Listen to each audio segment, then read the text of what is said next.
এসো আজকের ক্লাসে আমরা বড় বড় শব্দগুলোকে ইংরেজিতে ভেঙে ভেঙে উচ্চারণ করব সিলেবল অনুযায়ী, তাহলে তোমরা খুব সহজে ইংরেজিতে রিডিং শিখতে পারবে। চলো আজকের ক্লাসটা শুরু করি।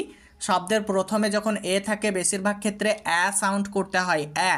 তো এটাকে পড়বো অ্যা, বি এ এন, ব্যান। দুইটা কনসোনেন্টের মাঝে যখন এ থাকে তখন তার সাউন্ড হয়ে যায় অ্যা। যেমন B A N ban, C A T cat, B A T bat, F A T fat, এভাবে। তো এখানে দুইটা কনসোনেন্টের মাঝে এ পেয়েছি, তাই এখানে অ্যা সাউন্ড করতে হবে, B A N ban, D O N don, don. দুইটা কনসোনেন্টের মাঝে যখন ও থাকবে তখন ও এর উচ্চারণ হয়ে যাবে অ। যেমন G O T got, H O G hog, H O T hot, N O T not, P O T pot, T O P top.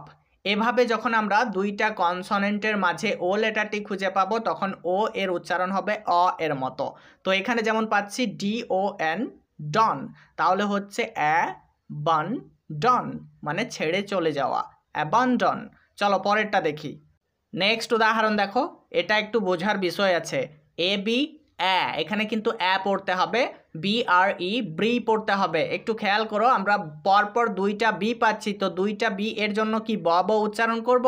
না, দুইটা ব ব উচ্চারণ করা যাবে না।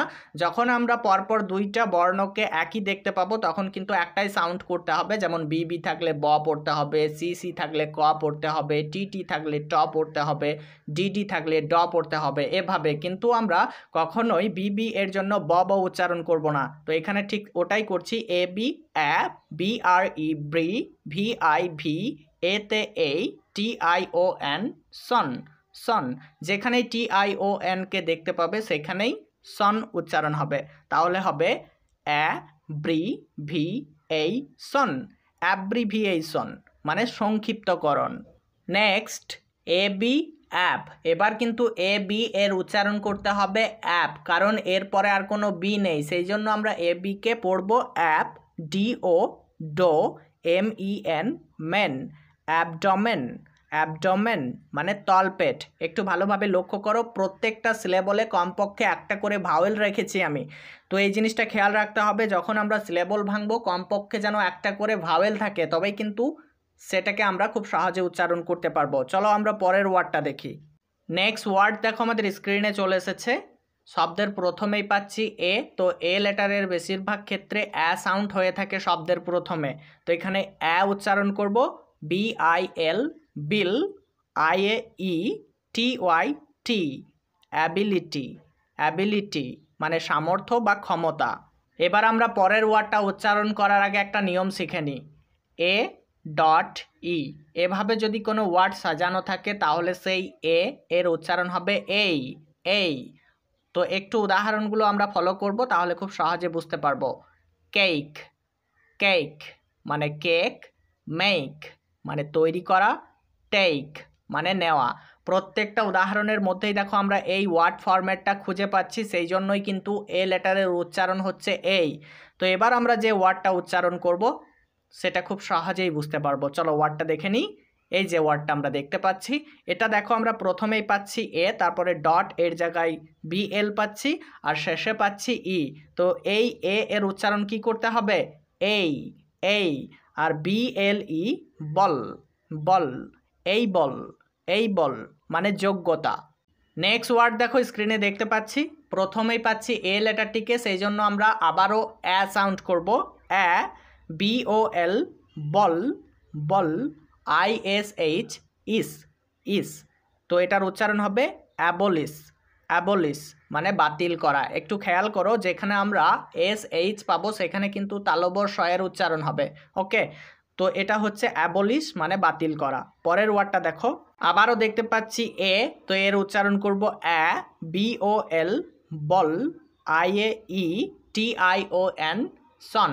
একটু আগেই শিখলাম যেখানেই টি আই ও এন থাকবে সেখানেই সন উচ্চারণ করতে হবে। তো এখানে টি আই ও এন সন, তাহলে হবে অ্যা বল ই সন, অ্যাবলিশন, অ্যাবলিশন মানে বাতিল। নেক্সট ওয়ার্ড দেখো আমাদের স্ক্রিনে চলে এসেছে, প্রথমেই পাচ্ছি এ লেটারটিকে, সেই জন্য অ্যা উচ্চারণ করব, বি ও ইউ টি একসাথে উচ্চারণ হবে বাউট, বাউট, অ্যাবাউট, অ্যাবাউট মানে সম্পর্কে। তোমাদেরকে 9 নম্বর ক্লাসে শেখানো হয়েছে শব্দের মাঝে যদি আউ সাউন্ড আসে, কি বললাম? হ্যাঁ, আউ সাউন্ড, তাহলে আমাদেরকে ও ইউ ব্যবহার করতে হয়। উদাহরণ দেখো, cloud, found, loud, round, sound. প্রত্যেকটা উদাহরণের মধ্যেই আমরা আউ সাউন্ডটা খুঁজে পাচ্ছি শব্দের মাঝে, সেই জন্য ও ইউ ব্যবহার করা হয়েছে। তো এই অ্যাবাউট বানানেও কিন্তু আমরা শব্দের মাঝে আউ সাউন্ডটা খুঁজে পাচ্ছি। অ্যাবাউট, আউ, অ্যাবাউট। দেখো আমরা এই বানানের মধ্যেও কিন্তু আউ সাউন্ড খুঁজে পাচ্ছি, সেই জন্য ও ইউ এর উচ্চারণ হচ্ছে আউ এর মতো। নেক্সট, এতে A, B O V E, bove, bove, above, above মানে উঁচুতে। A B, ab, SENCE, sense, sense, absence মানে অনুপস্থিতি। A B, ab, SENT, sent, absent, absent মানে অনুপস্থিত। A B, ab, SO, so, LUTE, lute, absolute, absolute মানে সম্পূর্ণ। A B, ab, SO, so, LUTE, lute, LY, ly, absolutely, absolutely মানে সম্পূর্ণরূপে। Next word দেখো আমাদের স্ক্রিনে চলে এসেছে।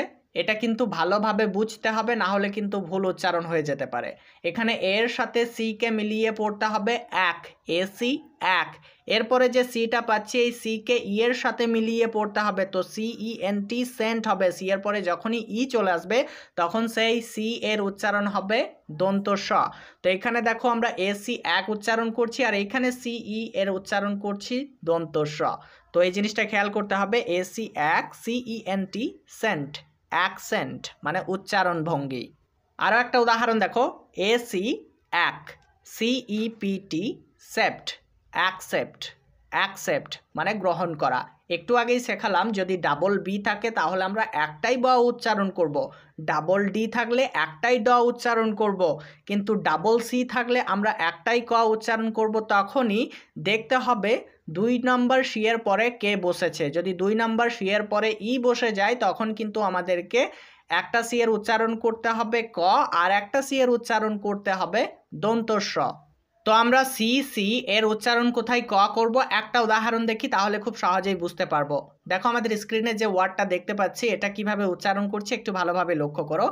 এসি অ্যা, COUNT, count, count, account, account. খেয়াল করো এখানে কিন্তু দুইটা সি পেয়েছিলাম, এখানে কিন্তু ক উচ্চারণ করিনি।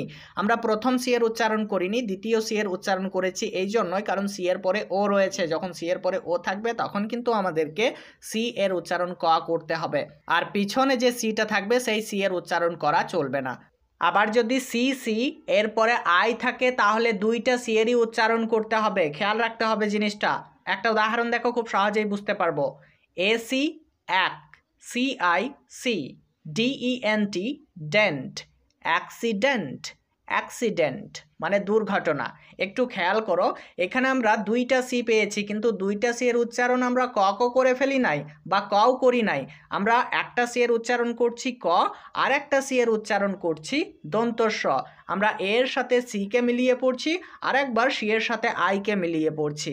তো এই জিনিসটা খেয়াল রাখতে হবে, যখন আমরা ই বা আইকে দেখতে পাবো তখন কিন্তু দুইটা সি এর উচ্চারণ আলাদা আলাদা হয়ে যাবে, কিন্তু যখন আমরা সি এর পরে ও লেটারটি দেখতে পাবো তখন কিন্তু সি এর উচ্চারণ হয়ে যাবে একটাই। আমার এখানে এটা বোঝানোর মূল উদ্দেশ্য হচ্ছে একটাই, যদি সি এর পরে এ ও ইউ এই তিনটা বর্ণর মধ্যে যদি কোনো একটা থাকে তাহলে সেই সি এর উচ্চারণ একটাই হবে ক। আর যদি সি এর পরে আই বা ই থাকে তাহলে সেই সি এর উচ্চারণ আলাদা আলাদা হবে, অর্থাৎ প্রথম সি এর উচ্চারণ হবে ক, আর দ্বিতীয় সি এর উচ্চারণ হয়ে যাবে দন্ত স। তো বন্ধুরা আজকে এই পর্যন্তই, সাক্ষাৎ হচ্ছে তোমাদের সাথে পরের ক্লাসে। ভালো থাকবে সবাই।